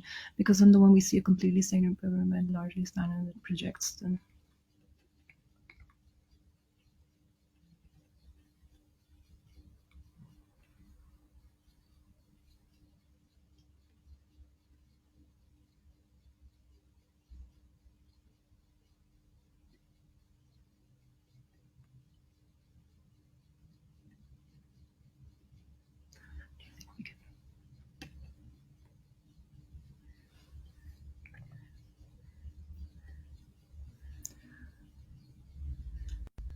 Yeah, Minerva, I do feel that the left needs to engage with the Pashtun national question more, and same as the Baloch question.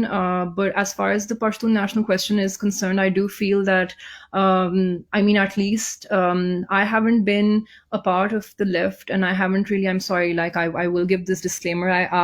I haven't engaged with the left as much because मेरी ज़्यादा left के साथ जो association है जब मैं आई हूँ दिसंबर के एंड में वापस तब से मेरी हुई है तो and I think I have discuss this with you as well I don't know the intricacies of how the left has been lacking, which is very sad and shameful. But I feel कि जितना मैंने अभी अपने थोड़े time में note किया है मैंने ये देखा है कि नेशनल क्वेस्ट जो पश्तून्स की तरफ at least and I think I can't speak for the Baloch. I think definitely उनको वो खुद भी बोलते हैं और उनको बोलना चाहिए वो अपने आप को बेहतर रिप्रेजेंट कर सकते हैं लेकिन पश्तून्स का जितना मैंने देखा है there isn't the kind of support that they have from the left isn't as great as I would expect it to be. I do feel that and I also feel कि on the ground जो support है वो नहीं exist करता at least Lahore left में मैंने इतनी कोई इंथुजियाज्म नहीं देखी कि कोई उनका ऑर्गेनाइज किया जाए कोई फॉर एग्जांपल सिट इन और कोई protest and I think that has a lot to do with the kind of fear that exists as well and the kind of propaganda and censorship that the state responds with and also the violence that the state responds with, right? So I feel the left definitely does need to do more, and especially I feel working class के जो लोग हैं उनको definitely mobilize करना चाहिए because there's a and this is I mean this wasn't even known to me for the longest time unfortunately because ignorance तो हर जगह पे मौजूद है but urban centers के अंदर भी काफ़ी ज़्यादा presence है पश्तून्स के अंदर especially पंजाब के अंदर भी काफ़ी ज़्यादा presence here and I think mobilizing them and offering them support, it's not that they're not politically conscious people but I feel like definitely considering that they're easy targets because they are working class people that they need support and companionship from those engaged with the left who are more privileged and are better placed in society, right? But yeah, I feel like I haven't really seen that kind of enthusiasm. The only thing I saw was after Manzoor's arrest, ke Liberty Chalk pe hua tha protest, but that was also, I mean, the turnout was it wasn't as great as I would have expected it to be.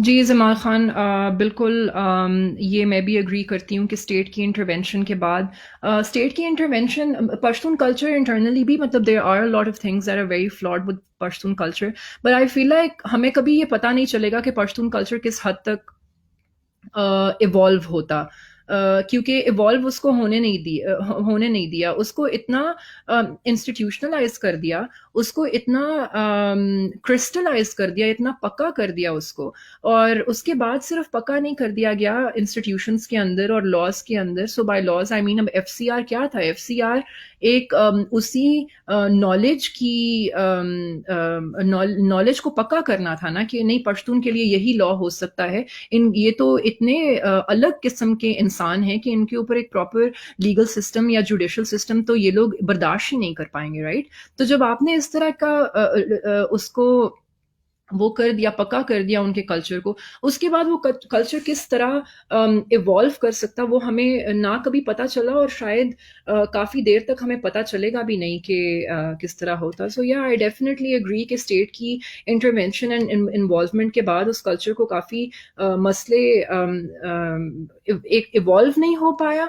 और दूसरी बात, जिस तरह state ने उस cultural कुछ चीज़ों के ऊपर एम्फेसिस भी ज़्यादा प्लेस किया। So for example Pashtun masculinity हो गई, या पश्तून कॉन्सेप्ट ऑफ ऑनर हो गया, या पश्तून कॉन्सेप्ट ऑफ बदला लेना हो गया, कि बदले लेते हैं और ब्लड फ्यूड्स होते हैं। आई थिंक उन चीज़ों को इतनी इम्पोर्टेंस दे दी गई और इस हद तक एम्पलीफाई कर दिया गया और वाजे कर दिया गया कि जो बाकी चीज़ें थी उन उस कल्चर के अंदर जो अच्छी थी, उन चीज़ों को आगे लाया ही नहीं गया, उनके ऊपर तो बात की ही नहीं गई।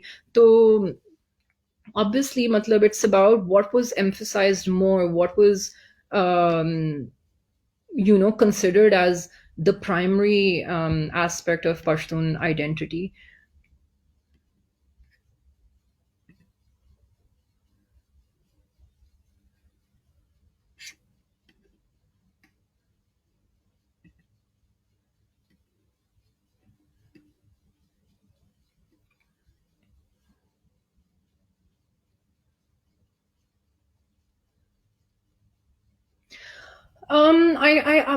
To be very honest, Minerva, I do feel personally that they need to.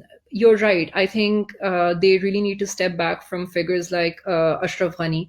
I understand that this whole idea of Larobar yo Afghan, right? That Afghans are essentially a nation, and it's all right to take pride in take pride in that, right? So by nation they mean they don't mean in terms of geography. By nation they mean in terms of identity, in terms of ethnicity, right? I do stand by that. I do feel that there's no reason to forego that. I mean, it's the same as Punjabis in Pakistan and Punjabis in India saying that they're Punjabis, and that's absolutely all right, of course.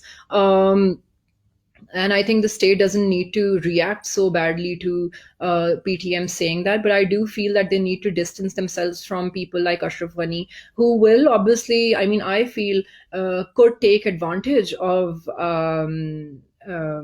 the situation and of the movement. I'm not saying that he's taking advantage of the movement in terms of like giving them money, जो कि Pakistan state कहता है, but take advantage of them in the fact कि दो अगर पाकिस्तान की रियासत के साथ जी अशरफ गनी को कोई मसला हो गया या उनकी आपस में लड़ाई हो गई, तो अशरफ गनी ने just pinch them a little bit, उन्होंने पीटीएम की favor में कोई tweet कर दी, right? So I think PTM does need to keep the movement as indigenous as possible, as grassroots as possible. I think there's a lot of strength in them. There's a lot of legitimacy to them. They do not need to seek the legitimacy of imperialist puppets like Ashraf Ghani.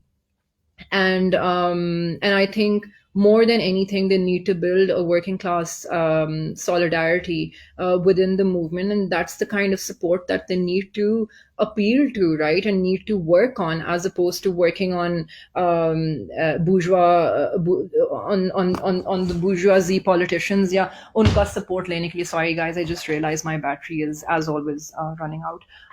तो उस किस्म का support उनको वो करना चाहिए, उस किस्म के जो कि शुरू में उन्होंने किया था. शुरू में जब उन्होंने लोगों को इनवाइट करना शुरू किया था अपने स्टेज पे, उसमें औरतें भी थी, उसमें बच्चे भी थे, उसमें वर्किंग क्लास लोग भी थे. And we also need to realise that this movement was popularised more because of a working class person like Naqeebullah Mehsud, right, who was killed. And he was a working class person in Karachi, and I think that's the reason why the movement garnered so much support, because it wasn't just about identity, it was also about working class struggles, it was also about privilege and the lack of it. So I do feel that they need to advance that kind of solidarity as opposed to solidarity with imperialist puppets.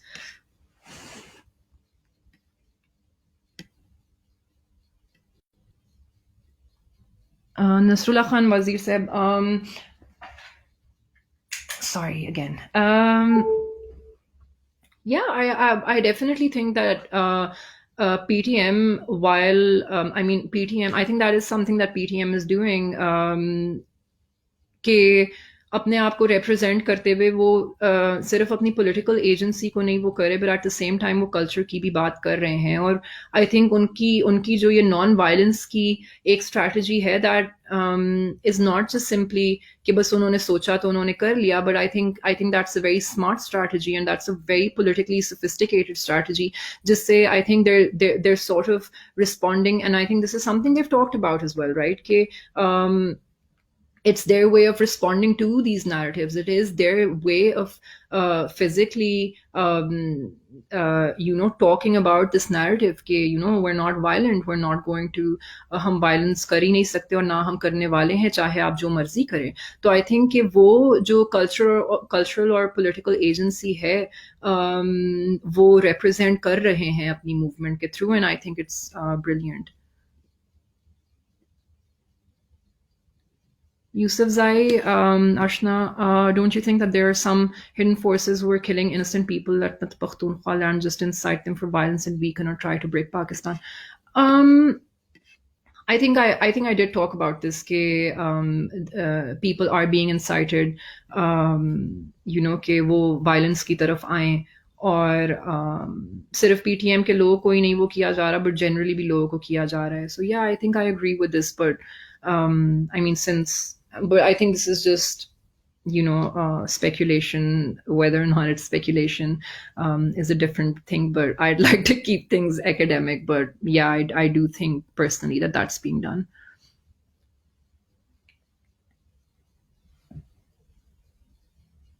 To what extent the emergence of Taliban and Pashtun nationalism correlated to one another? I think Pashtun nationalism in terms of PTM and PTM, जो कि is does represent Pashtuns, right? Because they have a huge support of Pashtuns, considering कि उनके जलसों पे और उनके protest पे कितने लोग जाते हैं। तो I think ये जो movement है, that is kind of not just a counter narrative to the state, लेकिन it is a counter narrative to the Taliban's as well, right? They're basically not just challenging the state and its narratives, लेकिन वो Taliban के narratives को भी challenge कर रहे हैं, and they're based, and that's also why I mean there are sources जिन्होंने मतलब ये ट्विटर पे भी लिखा है, और जनरली कि तालिबान थ्रेटन कर रहे हैं लोगों को अभी भी, and there is some kind of presence of the Taliban in the frontier region, जो कि they are threatening people to stay quiet and not be politically active.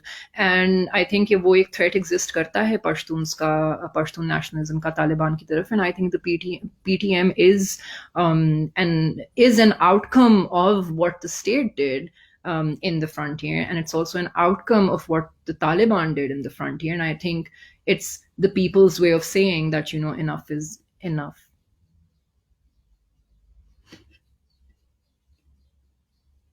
Thank you, Amir Zaman. I try my best, but there's still a lot that I don't know and would like to work on, and perhaps add more to the discourse. Minerva, what is your opinion on how, Minerva, I love your questions, by the way. What is your opinion on how Afghan refugees are demonized in Pakistan, especially given how those refugees lost their homes and had to migrate to Pakistan because of a war that our country supported in their country? Why are Afghan refugees a threat to the nation state project of our national bourgeoisie? Wonderful questions. This requires like a separate, I feel like your questions require a separate, what do you call it, study circle. And I'm thinking of like noting them down and then answering them in a separate study circle if possible.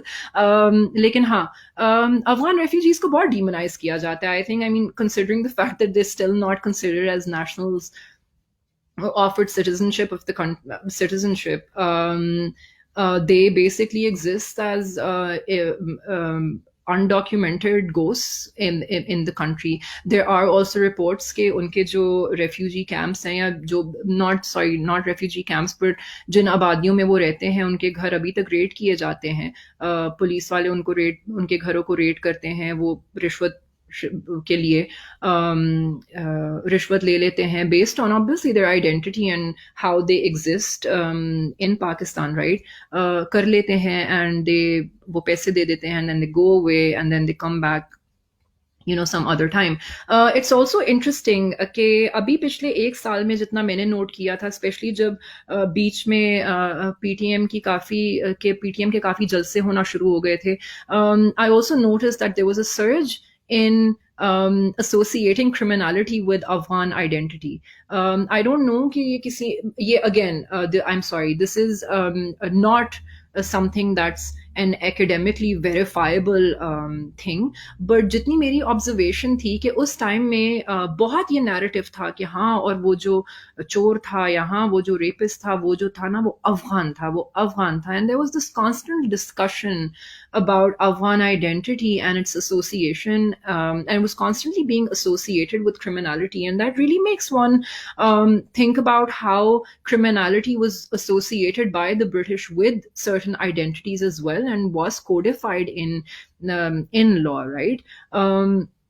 So yeah, I mean, it's really hypocritical, and it's really shameful as well that these people were the reason that they're here in this country is not because हमने कोई बतीर मारा था refugees को accept करने का, या हमने बड़ा उनके ऊपर एहसान किया था. The reason that they're in this position currently is because what the state of Pakistan decided to do with its policy towards Pakistan, and how it decided to collaborate with the US government. So, I mean, it's technically, I'm sorry, it is really their doing, right?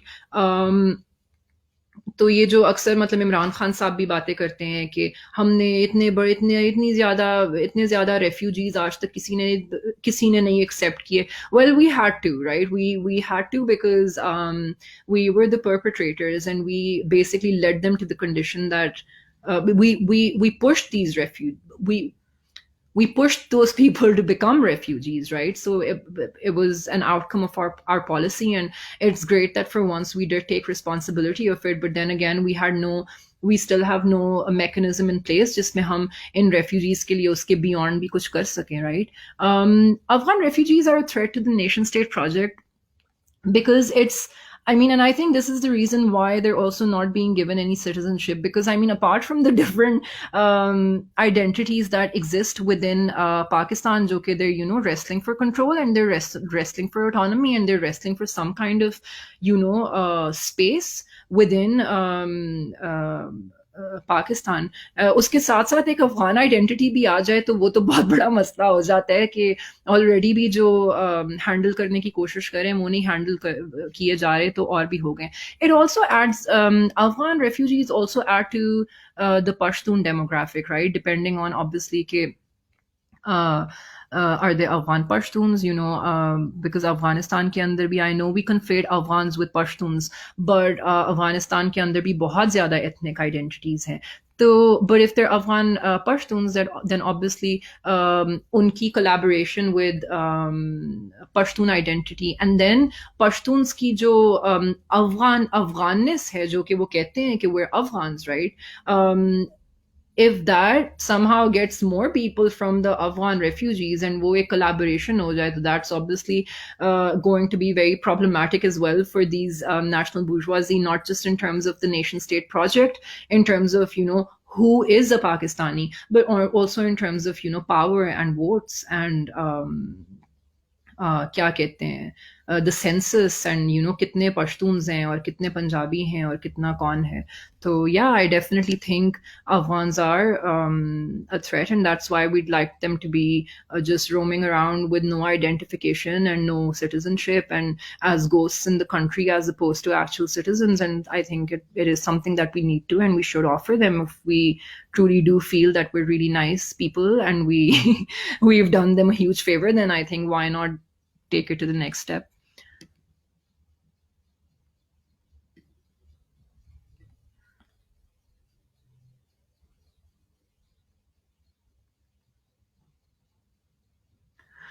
Kasim, I don't know about this specific stereotype that you're talking about by the Pashtunwala. I'm really sorry. लेकिन जहाँ तक आप military establishment की बात कर रहे हैं कि Pashtuns are second partners, thank you for asking that, because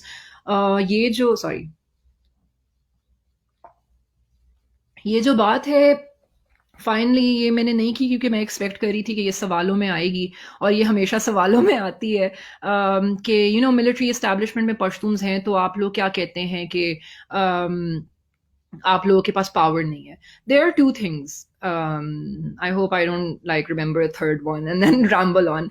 But the first thing is that the whole idea of the only आप जब किसी को पावर देते हो आप पावर बहुत सोच के देते हो, right?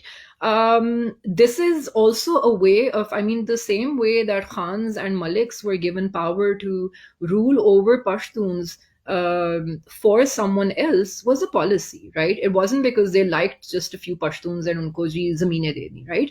It's the same way Pashtuns, my analysis of this is कि Pashtuns who are so-called second partners in the military are because they are a way to, help the establishment exercise control over these areas, right? Que these people can be the eyes and the ears and the mouthpieces, but in this case, eyes and ears, of the establishment in these Pashtun areas, right? सो आप एक ऐसी elite create कर देते हो एक उसके अंदर, इदारे के अंदर, जो कि एक ऐसी कम्युनिटी से होती है जो कि बहुत अप्रेस्ड होती है. आप उस अप्रेस्ड कम्युनिटी से 5, 10, 15, 20 लोगों को उठा लेते हो, उनको पावर दे देते हो और उनको कहते हो कि अगर तुम्हें, और उस पावर का ना थोड़ा उनको मजा भी आ जाता है, ठीक है, जिसको कहते हैं कि चस्का आ जाता है पावर का. तो जब पावर का उनको मजा आ जाता है उसके बाद उनको कहते हैं कि अच्छा अब तुम्हें मजा आ गया, तुम बहुत कंफर्टेबल भी हो गए हो इस प्रिविलेज में और इस पावर में, तो how about you now exercise control over these oppressed people even more, right? To कि हमारी पॉलिसीज तुम जाके इन जगहों में लगाओ, बिकॉज तुम्हें तो कल्चर भी समझ आता है, तुम्हें तो जबान भी समझ आती है, तुम्हें तो जनरली नेविगेट भी करना उन एरियाज में तुम्हारे लिए बहुत आसान होगा. तो my analysis is that that is one reason why there are a lot of Pashtuns in the bureaucracy in the military establishment. The second thing, the whole knowledge production जो कि मैंने बात की थी, the construction of Pashtun identity as a martial race, right? As basically saying that Pashtuns are amazing at firing guns and feuds and fights and war and militancy, and there's nothing else that they're good at. There's nothing else that they've done in their lives. और तो कुछ है ही नहीं ना associated with Pashtun identity, right? So then when you make them, I wouldn't say stakeholders, when you give them some kind of space in the military establishment, you're also sort of feeding into that idea, right? Martial race theory tied to giving them space in the military establishment, this is the only kind of function that you can perform in this country, and that is to be a part of the military, and that is to be a part of the military on our terms. You cannot be a part of the military on your own terms. So that is my response to that, and that is my analysis of this whole thing कि जी वो काफी majority है पश्तून्स की military के अंदर.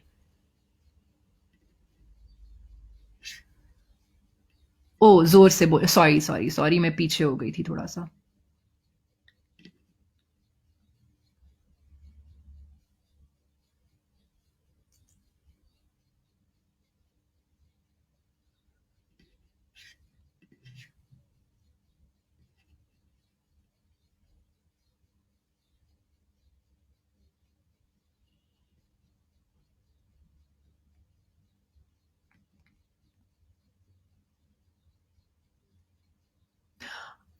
Nasrullah Khan was very interesting question कि उनकी अपनी क्या एजेंसी थी इस नॉलेज प्रोडक्शन के अंदर.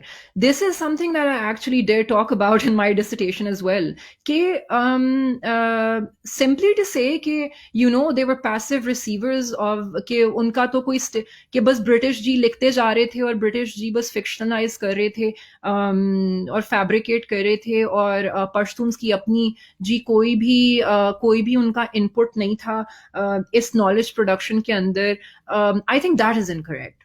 You're absolutely correct. That is incorrect because that somehow takes away the agency from these Pashtuns, the agency they also in a way probably exercised in constructing this identity, right?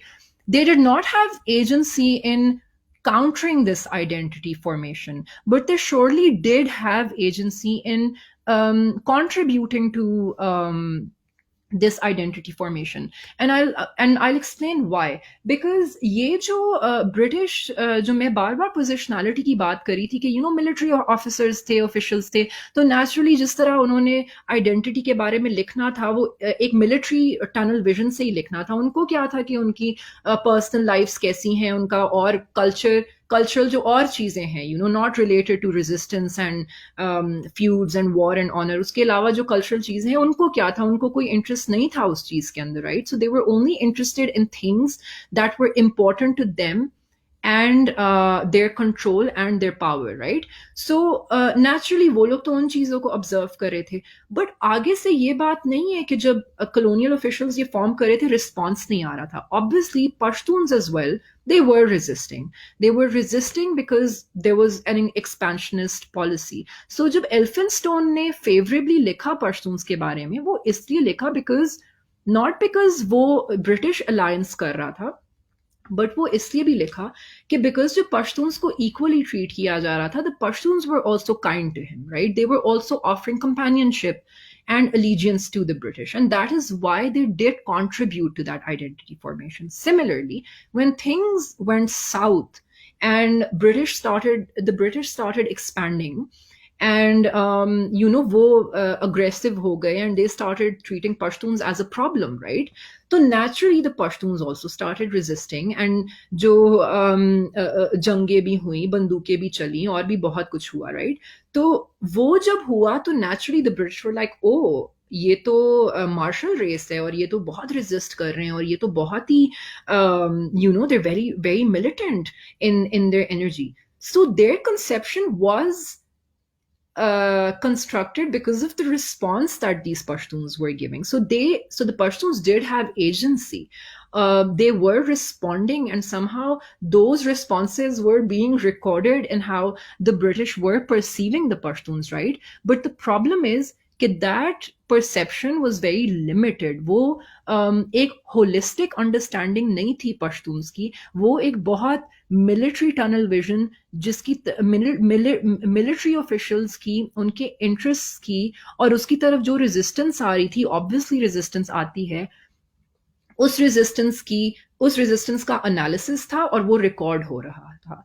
But बाकी जो aspects थे Pashtun identity के, वो नहीं देखे जा रहे थे। But the way that this discourse was written was in terms of this is how all Pashtuns are, right?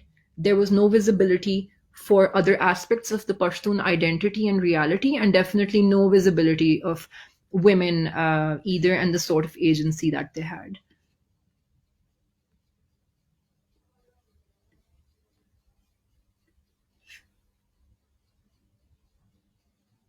No problem, Nasrullah Khan Wazir. I think your question was brilliant.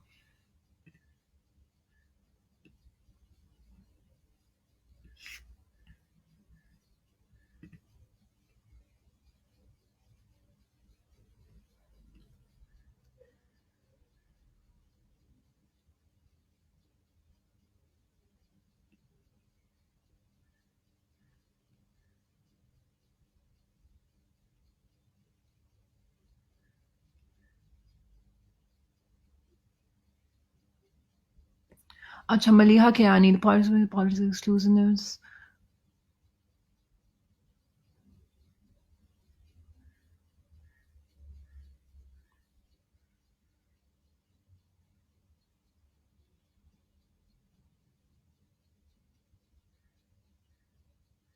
Maliha, to answer your comment,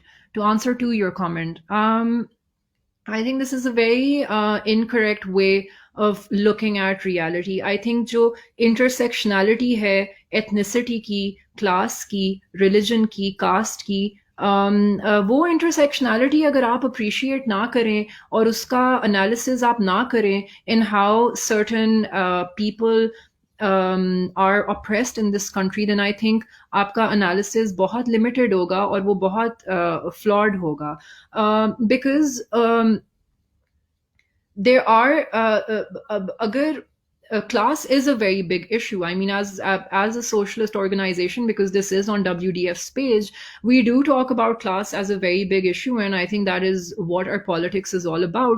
But I think to not appreciate कि जब ethnicity एक ethnically oppressed group, और जब एक की collaboration की sorry, जब एक working class बंदा जो कि वर्किंग क्लास भी हो और बलोच भी हो, या वर्किंग क्लास हो और पश्तून भी हो, तो वो जो ऑपरेशन है वो एक डबल ऑपरेशन हो जाती है, वो एक ज्यादा इंटेंस ऑपरेशन हो जाती है, बिकॉज उसके अंदर दो ऑप्रेस्ड आइडेंटिटीज और दो ऑप्रेसिव स्ट्रक्चर्स आ जाते हैं, right? So I think we can't just simply say कि नहीं नहीं, let's just look at one and not look at the other. I think that's like saying कि you should just look at ethnicity and you shouldn't look at class, right? I think intersectionality is very important in understanding how oppressive structures work. Apart from that, as far as Pashtuns की जो बात है, missing persons की and military establishment की, I think ये बात मैंने कर दी है कि पश्तून्स जो मिलिट्री के अंदर पश्तून्स हैं, they are collaborators with the national bourgeoisie, because they benefit from the system, they benefit from the kind of क्या कहते हैं, social capital they have, the kind of economic benefits they get, the kind of privilege they have, the kind of corridors of power they can access, right? So there are Pashtuns in the military, and they do collaborate with other groups within the military, and that is something that Pashtuns do talk about. They talk about people. They there's a poem, there's a couplet in a poem that says ما خویل چه کا میدان تا با دشمن را درومی خدا خو اخپلوان هرا غلیدی گرانا, right? So that basically means that I thought that only my enemies will come to the battlefield, but when I entered the battlefield, when I got to the battlefield, I saw that my own blood was also there, right? My companions, my friends were also there. So I think that beautifully summarizes this whole idea that your own people can also be collaborators in the oppressive structures that are unleashed on you, and not just in the military establishment, but also in political circles. There are many parties, Pashtun parties, that are now speaking up against atrocities against Pashtuns, but were very much quiet when these atrocities were happening, and only started speaking up when PTM came into existence. So it's wonderful that the PTM is calling them out. I don't yeah. So yeah, I think that both can't be both have to go hand in hand.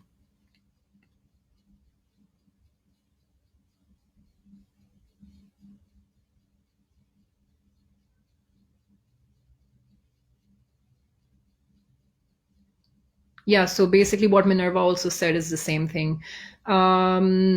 That yes, while PTM is, I mean, yeah, this is something that we need to realize. PTM is one of many political expressions of Pashtun, what do you call it? Political expressions of Pashtun resistance to the state. It is not the only expression to expression of Pashtun resistance to the state. There can be many other forms of resistance coming from within the community towards the state. That can be in terms of that can take any form of structure, that can follow any kind of program. So I think that needs to be understood as well, that there are many maybe that PTM does not represent, right?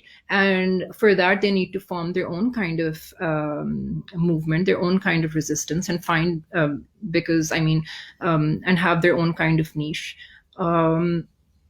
Definitely, Minerva, Murad Saeed is definitely a collaborator, and I did like have one of his statements written down, and I wasn't going to like say it, but I think I would love to now, because the fact that you mentioned it.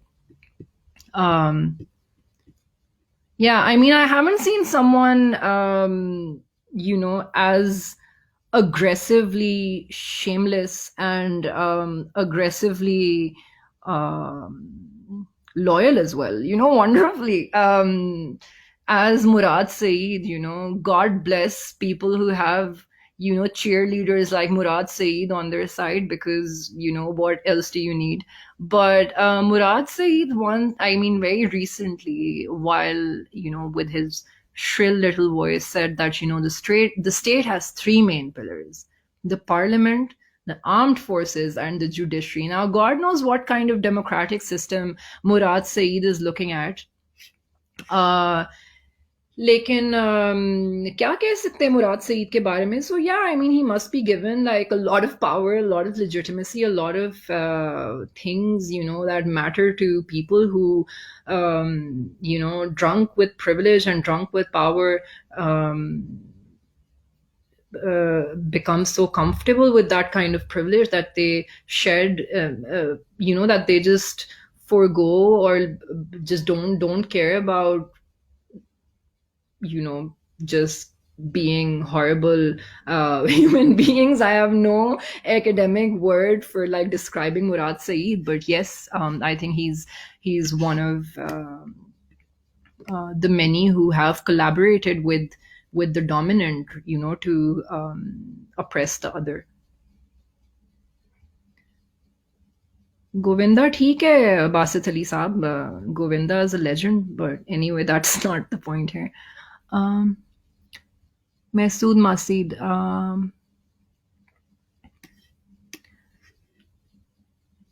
We're always on the move because of no set structures existing. I mean, we do have resources, we do have manpower, we do have ability, but that ability hasn't been given. It hasn't been channeled properly. We haven't been given, the working class hasn't been given any kind of power or autonomy over themselves, or the kind, they haven't been given any kind of autonomy, they haven't been given any kind of rights. जो resources हैं वो एक dominant elite के हाथ में है, उन सूबों के हाथ में है ही नहीं. There are no opportunities, there are no education, there's no education, right? I mean, for example, while Pashtuns are constantly being referred to as uneducated,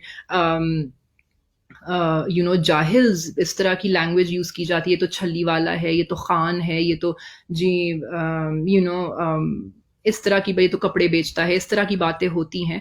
लेकिन कोई ये नहीं पूछता कि एक गांव में आपका स्कूल जो है वो किधर है, और उस स्कूल को रीच करना, उस स्कूल तक पहुंचना कितना मुश्किल है या कितना नहीं है, या वहाँ पे इंडस्ट्री किस तरह की है, वहाँ पे किस तरह की अपॉर्चुनिटीज़ हैं. और जब आप वही अपॉर्चुनिटीज़ ढूंढने किसी और शहर जाते हो जहाँ पे आप एक ऑप्रेस्ड माइनॉरिटी हो, तो वहाँ पे भी आपको किस तरह की रेजिस्टेंस मिलती है from the dominant elite to work or to exist or to just hone your skills and be your own person. So yeah, I think it's a very even more so now, I think it's a very difficult time to be a Pashtun in Pakistan. And especially for working class people, there exists a huge threat, not just to their livelihoods, but also to their lives, as we have seen.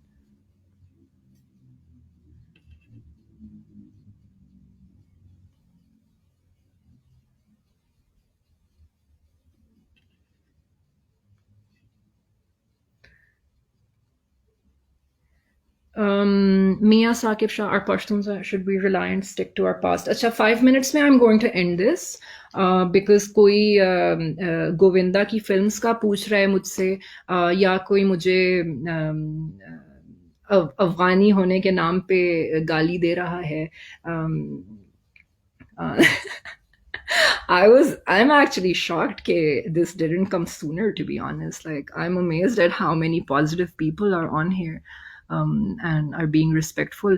Lekin, ji, bilkul main, anyway. I think no, the whole idea of this study circle was to say that we can't stick to our past, that we have been made to stick to our past and stuck in our past. और हमें आगे नहीं जाने दिया गया, कि हमारी existence को, हमारे कल्चर को सीमेंट कर दिया गया, जिसकी वजह से हमारे लिए आगे निकलना बहुत मुश्किल है. तो या definitely a step forward is needed.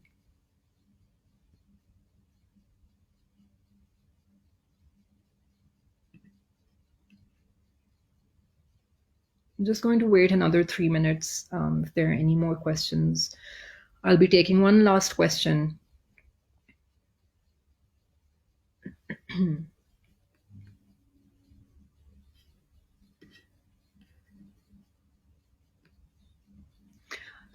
I think on a concluding note, जो कि Georg और Minerva बात कर रहे थे, I think it's something that I'm going to sit and obviously think about as well. But I think कि एक PTM either needs to collaborate with working class people and talk about working class issues more in a clear manner. Um, because I feel like जो कि I do obviously agree कि जो basic उनकी survival है वो इस वक्त इतनी in question है कि maybe they haven't moved on to a point where they talk about working class struggles, right? But I do feel कि working class के साथ engage करना और उनकी demands आगे रखना would be a wonderful way to make the movement more sophisticated and also make it more holistic. If that can't be done, of course, like I said, कि you know working class एक अलग अपना वो कर सकती है, because I do feel कि the Pashtun working class has many unique issues, right? So for example, अभी किसी ने ऊपर बात की थी कि माइग्रेशन का मसला आ जाता है, राइट? कि they have to move to other cities and not just cities, they have to move to other countries and literally stay in those countries for years and years. उनके बच्चे बड़े हो जाते हैं, उनको 2-2 3-3 साल वो देख नहीं पाते, सो व्हाट काइंड ऑफ क्या कहते हैं, like what does that come with, what does that mean for the working class? I think वो बात हो गई माइग्रेशन की. उसके अलावा जो बात हो गई वो सिक्योरिटी की बात हो गई, मोबिलिटी की बात हो गई, लैंग्वेज की बात हो गई. आई थिंक इन चीज़ों की ये जो वर्किंग क्लास स्ट्रगल्स हैं, वर्किंग क्लास की स्टीरियोटाइपिंग हो गई, जो ये स्ट्रगल्स हैं इनकी, sorry, access to education and access to you know even information about jobs, even access to like the job market even, right? So I think these are very unique issues, not very unique, but some are very unique issues. And I think if you tie that back to how there's a lack of opportunities in Pashtun dominated lands, right? I think there could possibly be a working class movement either within either a subsection of the PTM or completely separate from the PTM with their own demands. And I think that's very, very important in order to move forward with the whole agenda of who a Pashtun is and how they want to be, how they want to exist within the framework of Pakistan with their own set of demands, and with obviously making the state holding the state accountable for the kind of oppressive capitalist structures that have been imposed on what was a very egalitarian society. Talha Razzaq, working class बिल्कुल उर्दू बोलती है, हमारी working class तो पश्तो बोलती है. मुझे honestly इस बात पे बहुत शर्मिंदगी है कि मेरी उर्दू इतनी अच्छी नहीं है, और इसलिए इस बात पे मैं खैर काम कर रही हूँ कि मैं अपनी उर्दू बेहतर करूँ. कुछ कॉमरेड से टिप्स एंड ट्रिक्स भी ले रही हूँ, and I am working on it. Pashto में मैं बिल्कुल बात कर सकती हूँ, लेकिन मुझे बस ये महसूस हो रहा था कि ये जो पश्तून्स का जो नैरेटिव है, ये अगर मैं बिकॉज पीटीएम भी जो बातें करता है, जनरली जो नैरेटिव्स निकलते हैं फ्रॉम विद इन पश्तून्स, वो पश्तो के अंदर ही होते हैं, एंड अक्सर मिस ट्रांसलेट हो जाते हैं. अक्सर ये जो मतलब इस तरह की क्या कहते हैं, पावर प्लेयर्स होते हैं, मिस ट्रांसलेट करके मिस कोट कर देते हैं लोगों को. तो मुझे था कि मैं एक ऐसी लैंग्वेज में कर दूं जिसमें सबको कि एक पश्तून्स के अलावा लोगों को समझ आ जाए. तो मैंने इसलिए पश्तो में नहीं किया ये स्टडी सर्कल. इंशाल्लाह कोशिश में दाई जबल वूर तो पश्तू से काम दा चखपल चेमिजे की मुखालती यगदे पूरा हडी राजियो ता दार ज़रूरी दु चाग दे हां पखपला जबा से दाटुले खबर Urvi. I basically said it's very important for them to be also like see, I can't translate back and forth.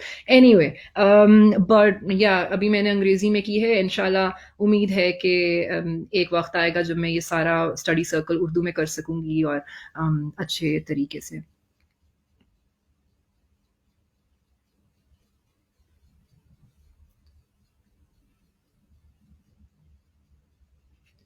Okay, guys. I'm going to sign off now. It's क्या कहते हैं, 5 बज गए हैं और मैंने काफ़ी बोल लिया है, मेरा गला भी काफ़ी ख़राब था, तो अभी थोड़ा थोड़ा गले में मेरे दर्द भी होना शुरू हो गई है।